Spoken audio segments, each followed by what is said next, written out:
નમસ્કાર વિદ્યાર્થી મિત્રો, ગૌતમ એજ્યુકેશનમાં આપ સૌનું સ્વાગત છે। તો વિદ્યાર્થી મિત્રો, આજે આપણે ધોરણ 6 ની અંદર સ્વાધ્યાય 2.1 એનો પ્રશ્ન નંબર 5 છે એ સમજવાનો છે। અગાઉ આપણે આપણા વિડિયોઝમાં સ્વાધ્યાય 2.1 એના 1 થી 4 પ્રશ્ન છે એની માહિતી આપેલી હતી। મને આશા છે કે તમે બધાએ એ સરસ રીતના સમજી અને તમારા ચોપડામાં તમે ઉતારી લીધું હશે। તો ચાલો આપણે સમજીએ આજે પ્રશ્ન નંબર 5। તો સૂચના છે, આપેલ સંખ્યાના પછી તરત આવતી સંખ્યા લખો। તો વિદ્યાર્થી મિત્રો, અહીંયા જે સંખ્યાઓ આપવામાં આવેલી છે એના પછીની તરત પછીની જે સંખ્યા આવે છે એ આપણે લખવાની છે મિત્રો। એટલે કે 1000 પછી કઈ સંખ્યા આવે? તો કે 1000 પછી આવે 1001। એના પછી કઈ આવે? તો કે 1002। તો એ તરત આવતી પછી સંખ્યા કહેવાય। જેમ 2 પછી આવે 3, 3 પછી આવે 4। તો આપણે અહીંયા તરત પછીની સંખ્યાઓ લખવાની છે। તો એમાં સૌપ્રથમ પહેલી સંખ્યા છે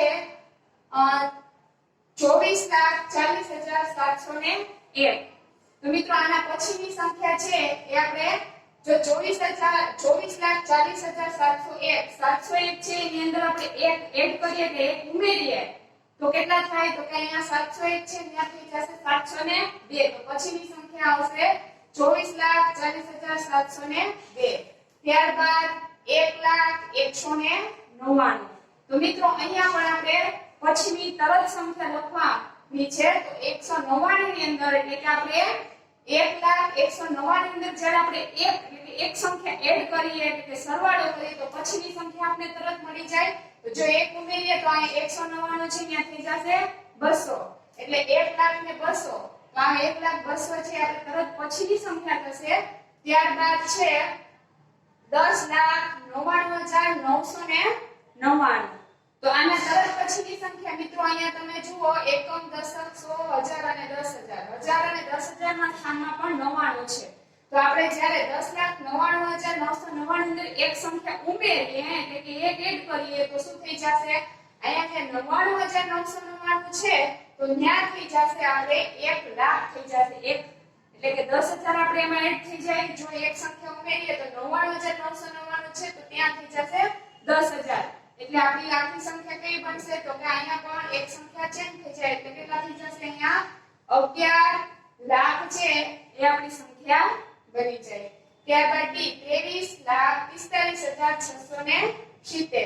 તો જો આપણે 670 છે એની અંદર એક સંખ્યા આપણે એડ કરીએ તો આપણને શું મળશે? 671। આગળની સંખ્યા એમ જ રહેશે મિત્રો 23,45,670। પછીની સંખ્યા 23,45,671। તો મિત્રો, જ્યારે આપણે પછીની સંખ્યા જો એક લેવાની હોય તો આપણે એક એની અંદર એડ એટલે કે પ્લસ કરી અને સંખ્યા જો આપણે કરીએ તો પણ આપણને જવાબ મળી જાય। તમને કઈ મિસ્ટેક હોય અથવા તો ન સમજાતું હોય તો આપણે શું કરવાનું? સરવાળો કરી અને એક સંખ્યામાં એડ કરી દેવાનું એટલે તરત પછીની સંખ્યા આપણને મળી જાય। જો આપણે આગળની સંખ્યા લેવી હોય તો આપણે માઈનસ કરવા પડે ને પાછળની લેવા માટે એક એડ કરવો પડે। ત્યારબાદ પ્રશ્ન નંબર 6, આપેલ સંખ્યાની તરત પહેલાની સંખ્યા લખો। તો મિત્રો, અહીંયા જે સંખ્યાઓ આપેલી છે એની આપણે તરત આગળની સંખ્યા છે એ આપણે એટલે કે અવળા સો એકડા આપણે જે નાના ધોરણમાં ભણતા ત્યારે આપણે અવળા સો એકડા આવતા 10, 9, 8, 7, 5, 4, 3, 2 આ રીતના। તો આપણે અહીંયા આવડી સંખ્યા લેવાની છે મિત્રો। તો અહીંયા એમાં આપણે 94 સંખ્યા છે તો 94 ની તરત પહેલાની સંખ્યા આપણે ખ્યાલ જ છે કઈ આવશે? તો કે 93। એટલે આપણે અહીંયા લખવાના 93 ત્યારબાદ 94। એ જ રીતના 10,000 ની પહેલાની સંખ્યા મિત્રો 10,000 જો અહીંયા 5 અંકની છે પણ આગળની સંખ્યા કઈમાં આપણને મળશે? તો કે જેમ 99 પછી કેમ તરત 100 આવે તો એ 3 અંક થઈ જાય તો એમ 100 ની આગળ આપણે 99 લખીએ છીએ તો એમ 10,000 છે એની આગળની સંખ્યા કઈ આવે? તો કે 9,999। તો આગળની સંખ્યા છે અને આ એની પાછળની સંખ્યા છે। ત્યારબાદ 2,08,090। તો અહીંયા મિત્રો આપણે આગળની સંખ્યા લેવાની છે તો 2 લાખ એમ રહેશે, 8,000 પણ એમ રહેશે। અહીંયા આપણે 90 છે તો 90 ની આગળની સંખ્યા આપણે કેટલા આવશે? તો કે 89 એટલે કે 89। તો 89 છે એ આપણે ખાલી સંખ્યા બદલવાની રહેશે કારણ કે એક ઓછો કરીએ તો અહીંયા આપણે 89 થઈ જશે। તો અહીંયા આમાં આપણને કઈ સંખ્યા આગળની મળશે? તો કે 2,89,000। 8089 છે તરત આગળની સંખ્યા ને પાછળની સંખ્યા આપણે અહીંયા આ લખવાની રહેશે. ત્યારબાદ ડી 76,54,321. તો મિત્રો અહીંયા આપણે એક સંખ્યા ઓછી કરવાની આગળની સંખ્યા. તો જો આપણે 321 માંથી એક ઓછી કરી તો કેટલા થઈ જશે? ત્યાં 320. પાછળના અંકો બધા એમને જ રહેશે. તો અહીંયા આવશે 76,54,320. ત્યારબાદ આ સંખ્યા એની પાછળ આવશે. તો આમ આગળની સંખ્યા આપણને અને પાછળની સંખ્યા આપણે જે રકમ છે એ જ આપણે લખી. ત્યારબાદ પ્રશ્ન 6 આજે આપણો અહીંયા કમ્પ્લીટ કર્યો. ત્યારબાદ એના પછી નેક્સ્ટ પ્રશ્ન નંબર 7. આપેલ ચિહ્ન અહીંયા મિત્રો બે ચિહ્ન આપેલા છે. એક છે આ છે લેસ ધેન છે અને આ છે ગ્રેટર ધેન છે. એ જમણી બાજુ આવશે કે ડાબી બાજુ આવશે? એટલે કે આ ચિહ્ન છે નીચેની જે સંખ્યાઓ અહીંયા આપેલી છે તો એ સંખ્યા જોઈને આપણે ચિહ્ન છે દર્શાવવાનું છે કે કઈ સંખ્યામાં કયું ચિહ્ન આવશે, લેસ ધેન આવશે કે ગ્રેટર ધેન. કઈ સંખ્યા ડાબી બાજુ આવે અને કઈ સંખ્યા છે એ જમણી બાજુ આવશે. તો મિત્રો તમે એક વસ્તુ તમે ધ્યાનમાં રાખજો કે આપણે સંખ્યા રેખા છે દોરેલી હોય બરોબર, તો ત્યાં આપણે 1 થી 10 સંખ્યાઓ લખીએ 1 2 3 4 5 આમ 10 સંખ્યાઓ લખીએ અને આપણને કહેવામાં આવે કે 5 છે એ 10 ની કઈ બાજુ છે, તો તમે સ્વાભાવિક છે તમને ખ્યાલ આવે છે કે 5 છે આ બાજુ આવશે જ્યારે 10 આ બાજુ આવે તો 5 છે કઈ સાઈડ થશે મિત્રો? તો કે અત્યારે હું તમારી સામે ઊભી છું તો 5 છે એ મિત્રો આ સાઈડ થી સામેની સાઈડ તમારી સાઈડ લેતા ડાબી સાઈડ આવશે અને જ્યારે 10 છે કઈ સાઈડ આવશે? જમણી સાઈડ આવશે. તો મિત્રો આમ આપણે અહીંયા બે સંખ્યાઓ આપેલી છે એની આપણે જમણી બાજુ અને ડાબી બાજુ દર્શાવવાની છે અને ત્યારબાદ આ ચિહ્ન. તો મિત્રો ચિહ્ન વિશે તમને કહેવામાં આવે તો જે સંખ્યા મોટી હોય એ સંખ્યા જેમ કે અહીંયા 99 છે અને અહીંયા છે 100. તો આમાંથી કઈ સંખ્યા તમે મોટી? તો કે 100 મોટી છે. તો 100 છે એની સામે આપણે લેસ ધેન નું ચિહ્ન દર્શાવીએ એટલે કે આ જે પહોળો ભાગ છે એ મોટી સંખ્યા સામે આવશે. જે સંખ્યા મોટી હોય એની સામે પહોળો ભાગ આવશે એટલે આને કહેવાય આપણે લેસ ધેન. જો 100 આ બાજુ હોય તો સંખ્યા 99 ની સાઈડ હોય તો આપણે ચિહ્ન છે કઈ સાઈડ? આ સાઈડ પડી જશે. પહોળો ભાગ છે આ સાઈડ આવે એટલે ગ્રેટર ધેન થઈ જશે. તો આમ આપણે આ ચિહ્ન છે એ પણ દર્શાવવાનું છે. તો આપણે પ્રશ્ન શરૂ કરીએ. 530 સંખ્યા છે ને એક છે 503. તો મિત્રો તમે વિચારો આપણે જ્યારે અંકો લખીએ છીએ 501 502 તો સૌપ્રથમ કઈ આવશે? 503 આવશે અને ત્યારબાદ 530 આવશે. તો તમે વિચારો 503 છે કઈ સાઈડ આવશે? તો કે ડાબી સાઈડ આવશે અને 530 છે કઈ સાઈડ આવશે? તો કે જમણી સાઈડ આવશે. તો આમ આપણે શું લખવાનું કે 503 એ 530 ની ડાબી બાજુએ છે. એટલે અત્યારે તમે જોઈ શકો છો મિત્રો કઈ સાઈડ છે? તો કે ડાબી સાઈડ. પછી ત્યારબાદ બંને સંખ્યાએ લખ્યા અને આપણે આ ચિહ્ન દર્શાવવાનું છે. તો કઈ સંખ્યા મોટી છે બંનેમાંથી? તો 530 છે એ મોટા છે. એટલે આપણે શું કરવાનું? આ પહોળો ભાગ છે 530 ની સામે આવે એ રીતના આપણે છે એ ગ્રેટર ધેન દર્શાવવાનું. ત્યારબાદ બી 370 અને 360. તો મિત્રો અહીંયા પણ એ જ રીતના છે. 370 મોટા છે અને 360 છે કેવા છે? નાના. તો 370 છે એની સામે 360 છે કઈ સાઈડ આવશે? તો કે પહેલા 360 આવે અને ત્યારબાદ 370 આવે. તો 360 છે એ કઈ 370 ની ડાબી બાજુ આવશે. તો અહીંયા લખવાનું 360 એ 370 ની ડાબી બાજુએ છે. તેથી આપણે બંને સંખ્યા લખીને ત્યારબાદ કઈ સંખ્યા મોટી? તો 370. તો આપણે શું દર્શાવવાનું થશે? ગ્રેટર ધેન દર્શાવવાનું થશે. ત્યારબાદ સી 98,765 ની બીજી સંખ્યા છે 56,789. જો મિત્રો સૌપ્રથમ 3 અંકની સંખ્યાઓ આવે છે. હવે આપણે સંખ્યાઓ છે 5 અંકની આવે છે. તો 5 અંકની સંખ્યામાં નાની કે મોટી સંખ્યા છે એ જાણવા માટે આપણે ચેપ્ટર 1 એમાં આપણે સૌપ્રથમ આગળ પ્રસ્તાવના જ્યારે સમજાવી હતી ત્યારે આ બધી પ્રસ્તાવના આપણે સમજાવી હતી કે કઈ રીતના આપણે નાની સંખ્યા મોટી સંખ્યાને ઓળખી શકાય. તો અહીંયા મિત્રો તમે જુઓ જે આ બંનેમાં 5 5 અંક છે તો પ્રથમ અંક જોઈને પણ આપણે કહી શકીએ કે કઈ સંખ્યા મોટી છે.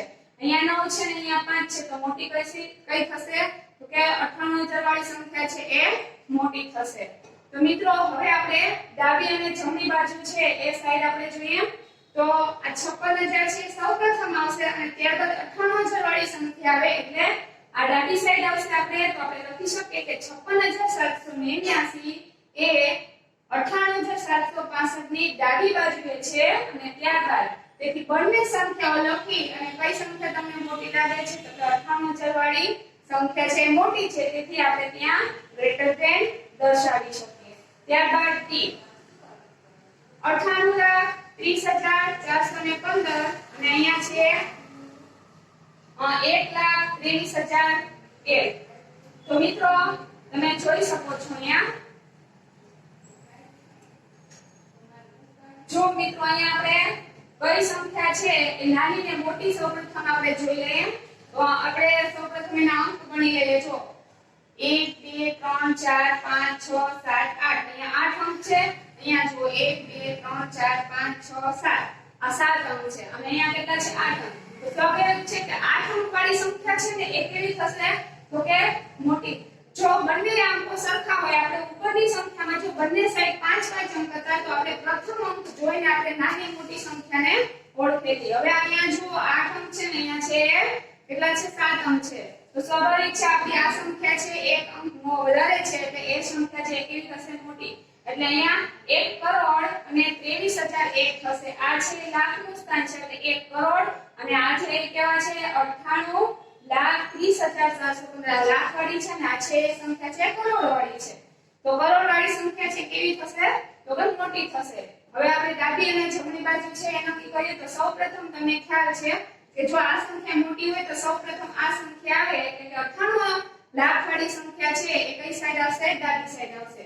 અહીં આપણે લખી શકીએ કે 98,30,415 એ 1,23,001 ની ડાબી બાજુએ છે. તેથી આપણે બંને સંખ્યા લખીને શું દર્શાવવાનું છે તો કે અહીંયા શું આવશે મિત્રો લેસ ધેન આવશે. પેલી બીજી ત્રીજી સંખ્યામાં ગ્રેટર ધેન જ્યારે અહીંયા આવશે લેસ ધેન આવશે.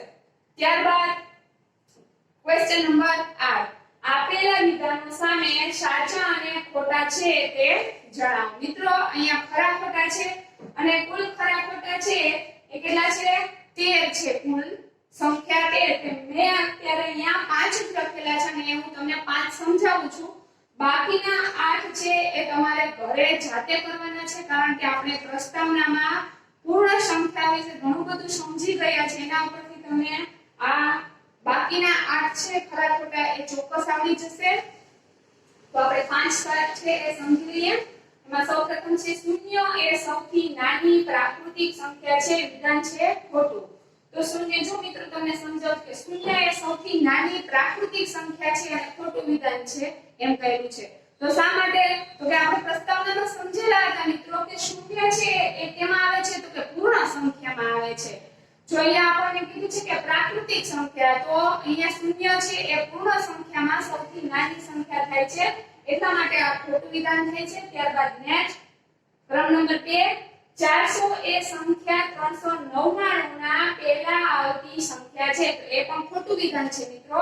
400 એ સંખ્યા 399 ના પહેલા નથી આવતી ક્યાં આવે છે પછી આવે છે એટલા માટે વિધાન ખોટું છે. ત્યારબાદ નેક્સ્ટ ક્રમ નંબર 3 શૂન્ય એ સૌથી નાની પૂર્ણ સંખ્યા છે. તો મિત્રો અહીંયા જે આપણે હમણાં પહેલા જ વિધાનમાં સમજાવ્યું કે શૂન્ય એ સૌથી નાની પૂર્ણ સંખ્યા છે તો એ વિધાન અહીંયા સાચું પડે છે. ત્યારબાદ નેક્સ્ટ ચોથો ક્રમ 600 એ સંખ્યા 599 પછી આવતી સંખ્યા છે તો મિત્રો એ વિધાન સાચું છે. કારણ કે 600 આપણને કીધું છે કે 600 એ સંખ્યા છે એ 599 ના પછી તો એ પછી જ આવે 599 પહેલા આવે ને ત્યારબાદ શું આવે તો કે 600 આવે. ક્રમ નંબર 5 દરેક પ્રાકૃતિક સંખ્યા પૂર્ણ સંખ્યા છે. તો મિત્રો એ વિધાન કેવું થશે તો કે સાચું વિધાન છે. દરેક પ્રાકૃતિક સંખ્યા છે એ પૂર્ણ સંખ્યાની અંદર આવે છે. દરેક પૂર્ણ સંખ્યા છે એ પ્રાકૃતિકની અંદર આવતી નથી. કારણ કે પ્રાકૃતિકની અંદર ક્યાંથી સ્ટાર્ટ થાય છે તો કે 1 2 3 ત્યાંથી શરૂ થાય છે જ્યારે પૂર્ણ સંખ્યાઓ છે એ શૂન્યથી શરૂ થાય છે મિત્રો.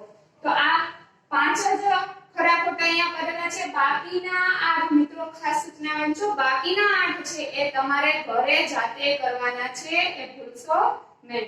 તો અહીંયા આજનો આપણો વિડિયો લેક્ચર છે એ પૂર્ણ થાય છે. થેન્ક યુ વિદ્યાર્થી મિત્રો. આભાર.